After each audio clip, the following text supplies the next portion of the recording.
Narito ang story summary tungkol kay Scopper Gaban sa One Piece Chapter 1139. Sa wakas, matapos ang matagal na paghihintay ng mga tagahanga, ipinakita na si Scopper Gaban, dating third strongest ng Roger Pirates, kasunod ni na Roger at Rayleigh. Ipinahayag na siya ang ama ni Colon at matagal siyang nanirahan ng lihim sa Elbaf, ang lupain ng mga higante. Orust Castle.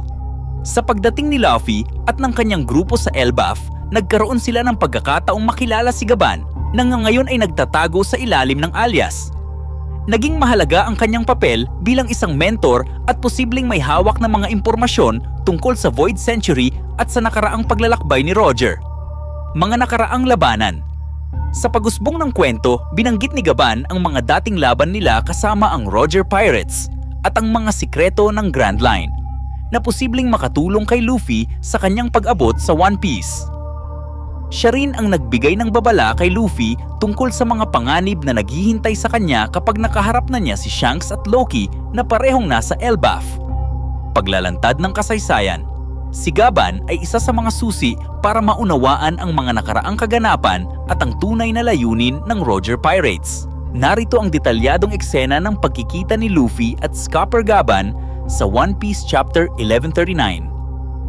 Habang naglalakbay sina Luffy, Sanji, Nami at ang iba pang miyembro ng Straw Hat Pirates sa Elbaf, napadpad sila sa Orust Castle, isang sinaunang lugar na puno ng misteryo.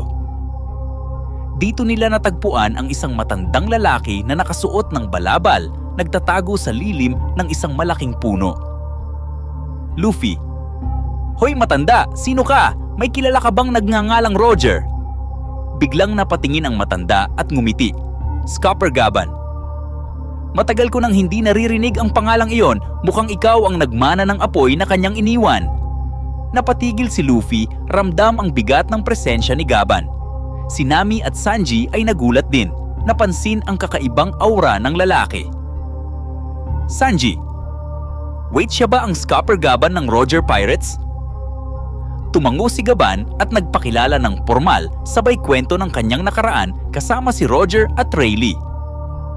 Sinabi niyang matagal na siyang nagtatago sa Elbaf para protektahan ang ilang mahahalagang lihim ng Grand Line, Nami. "Ano ang ginagawa mo dito at bakit ka nananatili sa Elbaf?" Ipinaliwanag ni Gaban na hinintay niya ang tamang panahon upang muling kumilos at nakita niya kay Luffy ang parehong determinasyon na mayroon si Roger noon. Ibinunyag niya rin ang tungkol sa Void Century at kung paano konektado ang Elbaf sa malaking misteryo ng mundo. Gaban's warning. Binalaan ni Gaban si Luffy tungkol sa Shanks at Loki na parehong makapangyarihang kalaban na maaaring humadlang sa kanyang paglalakbay.